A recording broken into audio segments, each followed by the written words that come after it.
네, 2014년 새해가 시작됐습니다. 이맘때면 올 한해 글로벌 경제가 어떤 방향으로 흘러갈지 큰 그림을 그려봐야 할 텐데요. 세계 경제와 국제 금융시장 어떻게 움직일까 전망해보는 시간 마련했습니다. 한국경제신문사 한상춘 논설위원 나와 계십니다. 위원님, 안녕하세요. 네, 안녕하십니까. 네, 오늘 새해 들어 이제 첫 번째로 뵙는 시간인데요. 올 한해 세계 경제 흐름 어떻게 움직일 것인가 전반적인 흐름부터 먼저 여쭤보고 싶습니다. 이미 그 한국경제 TV의 그 특집 방송을 통해서 올해 그 세계경제라든가 국제금융시장, 자산시장이 어떻게 돌아갈 것인가 이렇게 많은 전문가들이 나와서 또 예측기관들의 전망치를 이렇게 전해드려서 시청자분들이 대충 감은 잡으실 겁니다. 상당폭 세계경제가 좋지 않느냐 하는 이런데 사실상 한국경제TV의 그 특집 방송을 보면서 기조 자체가 일률성이 없다는 이런 측면에서 사실 몇 가지 특징적인 것을 봐야 되지 않냐 이렇게 보고 있습니다. 그런 측면에서 저희처럼 국제금융시장에 오랫동안 활동하는 사람들 입장에서 보면 올해 세계경제 측면에서는 크게 한 세 가지 관점을 좀 염두에 두실 필요가 있다는 걸 말씀드립니다. 세 가지 관점이요? 일단은 지금 햇수리 6년째를 맡고 있는 글로벌 위기가 사실 주가 수준이라든가 부동산 수준은 이미 이제 위기 전 수준을 회복해서 거품을 우려할 단계입니다는 올해 그 성장률적인 측면에서 위기 이전 수준을 회복될 것인가 하는 측면은 아마 시청자분들이 한번 주목해서 보실 필요가 있다. 만약에 성장률까지도 이렇게 위기 전 수준을 회복된다면 사실 그 위기가 완전히 극복했다 하는 평가가 올해 내리지 않느냐. 그러나 기본적으로 저성장 체제가 지금은 지속되기 때문에 이거 달성이 좀 힘들지 않겠느냐 하는 이런 시각들이 저희들이 활동하는 국제금융시장에서 주목하는 사항이다 이렇게 볼 때 있고요. 또 한 가지는 그 출구 전략이 어쨌거나 시작됩니다. 출구 전략에 따라서 실물 경제에 어떤 영향을 미칠까? 왜냐하면 지금까지 경제 성장률이 웰스 팩터, 부의 효과에서 올라간 측면이 있기 때문에 경우에 따라서는 출구 전략 추진에 따라서 의외로 경기에 미치는 부정적 영향이 클 수도 있거든요.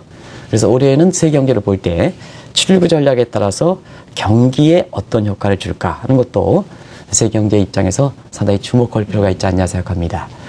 그리고 역시 물가라든가 자산시장의 거품과 관련해서는 GDP 갭을 좀 봐야 되는데요. 주요 예측기관들이 나름대로 기준이라든가 회원국의 포함 범위에 따라서 세계 경제 성장률이 다르거든요. 지금 시점에서 보면 예측기관들의 성장률이 3.5에서 4% 정도 보는데요. 오큰 법칙의 GDP 갭상으로 보면 이게 올해는 그 디플레 갭, 지난 5년 동안 지속되었던 실제 성장률이 잠재수면 낮은 디플레 갭에서 올해는 인플레 갭이 경우에 따라서는 예측기관이 일부 기관에서 얘기하는 이런 시각으로 디플레 갭과 인플레 갭의 임계점에 있거든요. 임계점에 있거든요. 그래서 이 부분이 인플레 갭으로 날까, 디플레 갭이 날까 하는 측면에서는 만약에 일부 기관의 예측대로 인플레 갭이 나오면 중앙은행의 통화정책의 어떤 변화가 확실히 빨라질 것이다. 이런 측면은 단순히 세계 경제가 좋다 이렇게 보는 것은 지금 성장 수준이 그렇게 큰 문제는 아니지 않습니까? 그죠? 그래서 투자자 관점이라든가 경제정책 운용이라든가 아니면 기업하는 시장 입장에서는 이 세 가지 관점을 좀 특별히 염두에 두실 필요가 있다는 걸 말씀드립니다. 그렇군요. 이 전체적인 틀에서 말씀해 주셨는데 이 개별적인 국가별 경제는 어떤 흐름을 보일까 하나씩 들어보겠습니다. 먼저 이제 선진국과 신흥국 얘기를 해보더라도요. 지난해 같은 경우에는 선진국에 비해서 상대적으로 신흥국이 많은 어려움을 겪었습니다. 희비가 교차했다, 엇갈린 행보를 보였다라는 말이 많이 나왔었거든요. 어떻게 보시는지요, 올해는? 올해는 그 개별 국가 본래는 여기도 세 가지 점을 좀 염두에 두고 있습니다. 하나는 사실 선진국의 지난해부터 이렇게 확보하는 선진국의 성장 주도세는 올해도 지속될 것이다. 그 대표적인 국가가 아마 미국을 이렇게 꼽다 이렇게 보실 때 있고요. 신흥국은 어떨까? 작년에 상당히 어려웠죠. 근데 상당히 어려운 만큼 올해 그 상반기도 상당히 좀 어려울 것이다. 그러나 하반기에는 사실 투자 관점에서 이게 더 중요하거든요. 턴어라운드가 될 것이냐. 신흥국들이 하반기 들어서는 작년에 하반기 워낙 안 좋았으니까 통계기법상의 베이스 팩트, 기저효과 이 부분에 있어서 사실 신흥국의 턴어라운드 부분이 하반기에는 좀 기대되는 대목이거든요. 이쪽은 아마 투자 관점에서는 상당히 염두에 두실 필요가 있다 이렇게 볼 때 있습니다. 그리고 올해 뭐니 해도 예측기관들이 많이 얘기하는 것이 지금 정보 시차가 상당히 짧아지고 있고 또 에로 교수가 얘기하는 학습 효과라든가 이런 효과의 속도가 상당히 다른 상태에서 경제가 뒤늦은 국가가 빨리 회복되는 압축 성장이 대표적으로거든요. 그래서 작년에도 뭐 베네수엘라든가 이런 주가 같은 경우는 400% 이상 올랐지 않습니까? 예. 그래서 한국경제TV에서도 그때 당시에 그때 말씀드렸습니다는 서부 사하라 지역, 아프리카, 그 다음에 아세안 지역에서는 캄보디아, 미얀마 이런 국가들, 예. 라오스라든가, 그리고 중남미에서는 베네수엘라든가 이런 국가들, 소위 뉴 프론티어 마켓이라든가 알파라이징 이코노믹 지원이 지난해 급성장 상승에서 올해도 지속될 것이냐 하는 여부, 이것도 사실 개별 국가 측면에서 한번 염두에 두실 필요가 있다는 걸 말씀드립니다. 그리고 투자적인 심리의 측면에서 보면 지금 증시에서는 상당히 낙관론 일색으로 지난 특집 방송에서 많이들 리서치 관련된 사람들이 와서 얘기하는데요. 올해는 사실 미국도 지난번에 우리가 연말에 받았지 않습니까? 네. 미국 경제가 좋다 하지만 투자 심리적인 측면에서는 체감 경기가 중요한데요. 미 국민들은 아직도 60%가 체감 경기가 예. 개선되지 않고 떨어져 있다. 있다라는 거예요. 그래서 올해는 그 지표 경기와 체감 경기 간의 괴리 요인을 줄일 수 있을까 하는 측면은 역시 자산시장의 지속성, 상승세 지속성 여부와 관련해서 시청자분이 아주 염두 있게 올해는 지켜볼 필요가 있다는 걸 말씀드립니다. 예. 그리고 올 들어서 예정돼 있긴 한 것입니다만은 큰 변화다 했을 땐 미국의 이제 출구 전략 부분 아니겠습니까? 1월부터 바로 이제 이 채권 매입 규모가 이제 축소에 들어가는데 이 국제 금융 시장에도 이에 따라서 많은 변화가 있을 것으로 예상은 됩니다. 어떻게 움직일 것으로 보시는지요? 올해 가장 예. 크게 변화가 될 것이 바로 국제 금융 시장입니다. 예. 왜냐하면 지난 그 5년 동안 유지했던 양전화 정책으로 대변되는 사실 돈 푸는 정책에서 지금은 이제 첫 단추가 테이퍼링으로 시작됩니다는 시간이 가면 갈수록 경기 속도 모습에 따라서 이제는 중립기조 내지는 긴축기조로 돌아선다는 얘기거든요. 글로벌사에서 원 컨트리 된 입장에서 사실 미국의 연준이 통화정책 기조만큼 변한다는 게 얼만큼 큰 변화가겠습니까? 예. 그래서 가장 이것이 반영되는 국제금융시장에서는 올해 가장 큰 변화가 된다 하는 말씀드립니다. 무엇보다도 테이퍼링에 가장 직접적 영향을 미치는 것이 시장금리겠죠? 예. 그래서 시청자 여러분이 제로금리, 정책금리 가지고 올해 시장을 보면 안 됩니다. 금리주는. 정책금리 올해 변하지 않습니다. 왜냐하면 이 정책금리는 국민경제 입장에서 가장 늦게 영향을 미치지 않습니까? 가장 크게 영향을 미치고, 그렇기 때문에 우리가 출구 전략할 때는 처음에는 그 소극적 출구 전략에서 그 다음에 나중에는 적극적 출구 전략을 하지 않습니까? 적극적 전략의 가장 초강수가 금리를 인상하는 거 아니겠습니까? 예. 그래서 금리는 올리지 않습니다. 그래서 금리는 올리지 않으니까 연초 특집 방송에 시청자분을 안심시키기 위해서 올해 금리는 안 올라갑니다. 이렇게 하지만 시청자분이 일상생활의 금리는 뭐냐? 정책금리가 아니고 예. CD금리가 어떤 시장금리다 하는 걸 말씀드립니다. 우리가 기준금리라는 표현을 지금 참 잘못 쓰고 있는데요. 네. 일상생활에서 기준금리는 시장금리가 기준금리다. 그러면 출구 전략 시작해서 테이퍼링이 시작되면 사실 시장금리는 일제히 오른다. 이미 미국의 국채금리 같은 경우는 3%도 벌써 예. 벗어나지 않습니까? 네. 그런 측면에 있어서 전반적으로는 올해 테이퍼링 시장과 함께 시장금리는 올라간다. 시장금리는 올라간과 함께 또 어려운 것은 각국 간의 금리 전환도 확대된다. 이렇게 보시겠습니다. 왜냐하면 올해 유럽이라든가 미국은, 일본은 양적완화 정책을 지속하거든요. 예. 일본도 2차 아베노믹스에서 양적완화 정책을 지속하지 않습니까? 예. 근데 미국은 테이퍼링 시작한다. 그러면 시장 금리가 올라가는 것도 지난 5년 동안 저금리 체제에 익숙해 있기 때문에 올라가는 것도 부담이지만 국가 간의 정책적으로 부조화 때문에 사실 일본의 금리는 시장 금리가 오르더라도 그렇게 올라가지 않고 이 미국은 많이 올라간다 하면 예. 금리 차에 의해서 캐리 자금의 행태가 상당히 올해 변화가 무쌍할 것이다. 예. 그래서 올해 같은 경우에는 이런 각국 간의 금리차 확대되면서 특히 N캐리 자금 향방을 비롯해서 각종 캐리 자금의 향방을 주목해서 바라봐야 될 것이 올해 국제 금융시장이다. 시청자 여러분께서는 가장 변화가 많이 이룰 것으로 보는 것이 바로 국제 금융시장이다 이렇게 볼 수 있습니다. 네, 이 출구 전략 추진으로 이 국가 간의 자금 흐름 가면 주목을 해봐야 된다라고 강조를 해주셨는데요. 이런 변화가 예상된다면 역시 환율 움직임도 따라서 움직일 수밖에 없는 상황인데요. 이미 어제 우리나라 같은 경우도 환율 때문에 큰 어려움을 겪었습니다. 네. 사실 그 세계가 하나가 된 시장에서 보면은 금리 차가 변화가 된다면 또 캐리 자금의 향방이 변화가 된다면 그걸 직접적으로 이렇게 반영하는 것이 외환시장이 되겠죠. 예. 그래서 지난해 말에 우리가 이 계산년을 점검하면서도 올해 볼 때 가장 주목해야 될 것이 외환시장이다 하는 걸 말씀드렸었는데요. 벌써 지금 진행객께서 말씀해 주셨습니다는 연초부터 예. 그런 변화가 나타나고 있지 않습니까? 네. 어제 주가에 아주 폭락했던 배경도 바로 환율이다 이렇게 네. 볼 되는데요. 사실 그렇습니다. 지금 이제 자막에 나오고 있습니다는 사실 올해 들어서 그러면 미국의 테이퍼링이 시작되면 달러는 강세될 것인가? 이거는 대부분 전문가들이 그렇게 생각하시는 분이 많습니다는 미국은 지금 달러 약세 정책을 취하고 있거든요. 네. 그러다 보니까 테이퍼링 하더라도 주요 통화에 대해서 달러 가치를 얘기하는 달러 패러티 지수는 거의 변함이 없을 겁니다. 올해도. 왜냐하면 미국의 출구 전략이 이렇게 언급되기 시작한 게 작년 9월 17일 이후인데요. 오늘 리서치 센터장이라든가 이런 분들 한번 그렇게 말씀하시는 분을 잘 보시기 바랍니다.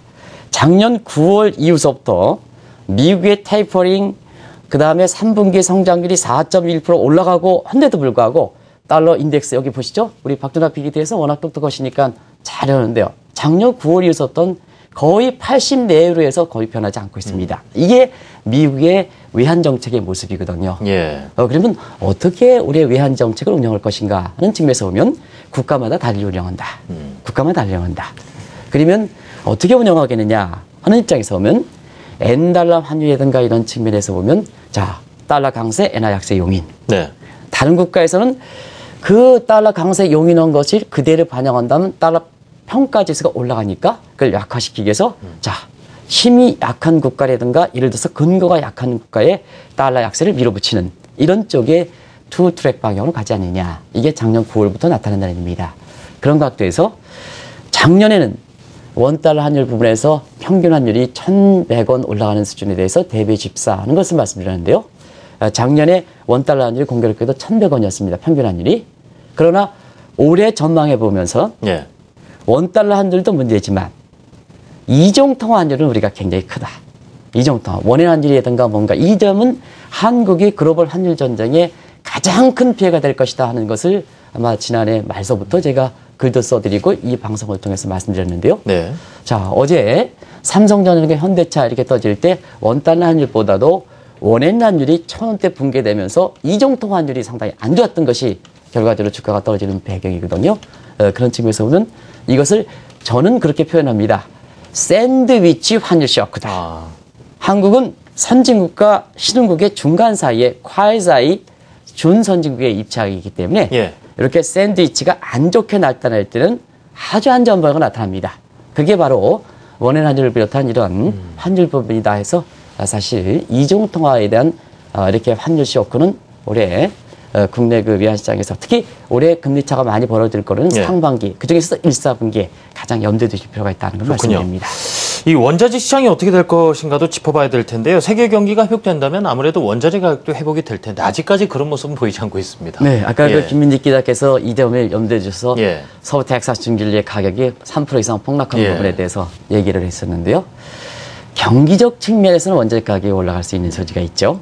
그죠? 네. 세계 경제가 회복된다면, 그래서 중국 경제도 뭐 경제가 좀 된다면 사실 원자재 가격이 좀 회복되지 않느냐 이런 시각을 갖고 있습니다는 사실 지금은 채광 기술이라든가 이런 신기술이 워낙 광산 기술이 개발되고 있습니다. 네. 그 대표적인 것이 세일가스 축출 이 문제가 다른 광산 지역에 이렇게 기술을 개발 적용하면서 지금은 사실 종전에 광산 시장과 원자재 시장의 획기적 변화가 일고 있는 이런 상황이거든요. 그런 것이 작년에 슈퍼 사이클 시대를 종료했던 큰 배경이 되고 있다 이렇게 볼 때 있는데요.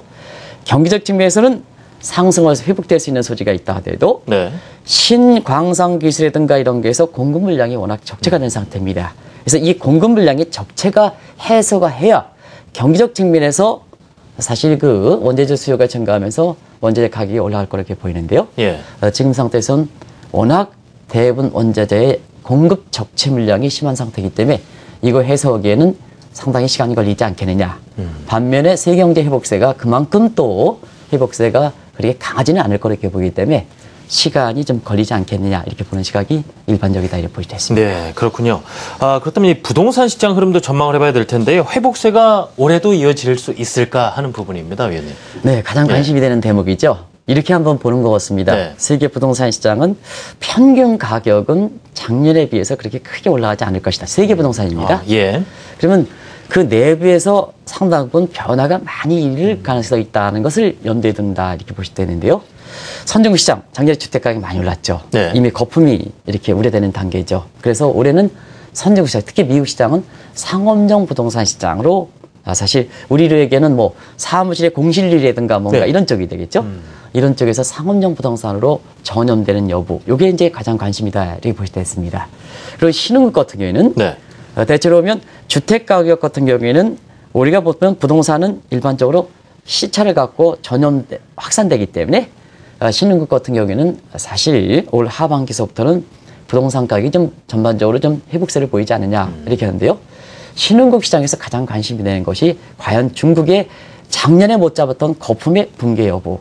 이게 이제 국제금융시장에서 굉장히 주목되는 사항입니다. 만약에 중국의 부동산 거품을 이렇게 붕괴가 될 경우에는 지금 중국 경제 성장률이 올해 7.3, 7.5% 이렇게 보고 있습니다는 예. 7% 밑으로 떨어질 경우에는 상당폭 세계 경제 입장에서 홍역을 치를 가능성이 있지 않느냐 하는 네. 이 대목은 글로벌 금융시장, 글로벌 부동산 시장에서 가장 염두에 두실 대목이다 이렇게 볼 때 있고요.